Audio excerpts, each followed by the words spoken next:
ప్రభుత్వ రంగంలో కూడా ఐవీఎఫ్ కేంద్రాల ఏర్పాటుకు ప్రయత్నిస్తున్నామన్నారు వైద్య ఆరోగ్య కుటుంబ సంక్షేమ శాఖ మంత్రి దామోదర రాజనరసింహ. శేరలింగంపల్లిలో అత్యాధునిక సాంకేతిక పరిజ్ఞానంతో ఏర్పాటు చేసిన కన్సీవా ఫెర్టిలిటీ సెంటర్ ని ప్రారంభించారు. ప్రభుత్వం ఏర్పాటు చేయనున్న కేంద్రాల్లో ఒకటి వరంగల్, రెండోది నిజామాబాద్, మూడోది కొండాపూర్లో ప్రారంభించే అవకాశం ఉందన్నారు. ఫెర్టిలిటీ కేంద్రాల అవసరం చాలా ఉందన్నారు. జీవనశైలిలో మార్పులే ఈ సమస్యకి కారణంగా చెప్పొచ్చు అన్నారు. ఈ సమస్యను అధిగమించడానికి ఫెర్టిలిటీ కేంద్రాల అవసరం ఎంతో ఉందన్నారు. అధునాతన వైద్య పద్ధతులు గర్భధారణ అవకాశాలను పెంచుతున్నాయన్నారు. అందువల్ల ఈ సమస్యతో దంపతులు బాధపడాల్సిన అవసరం లేదన్నారు. తల్లిదండ్రుల కలను సాకారం చేసుకోవడానికి ఒక అడుగు ముందుకు వేయాలన్నారు కన్సీవా ఫెర్టిలిటీ వ్యవస్థాపకురాలు డాక్టర్ స్ఫూర్తి చెన్నమనేని. పురుషులు, మహిళలు ఇద్దరికీ అధునాతన పునరుత్పత్తి సంరక్షణ అందించడానికి సిద్ధంగా ఉన్నామన్నారు. తల్లిదండ్రులుగా మారాలనుకునే జంటలకు శాస్త్రీయ, విశ్వసనీయ చికిత్స అందించనున్నామన్నారు.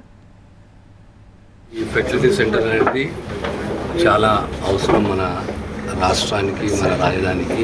ప్రైవేట్ రంగంలోనే కానీ ప్రభుత్వ రంగంలోనే కానీ కన్సీవా ఫెర్టిలిటీ సెంటర్ ఇనాగ్రేట్ చేయడం జరిగింది.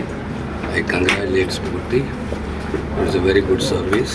Even in the government sector also, we are trying to establish 2 to 3 more additional IVF centers. One in Warangal, one in Nizamabad. Mostly one more will come up in Kondapur.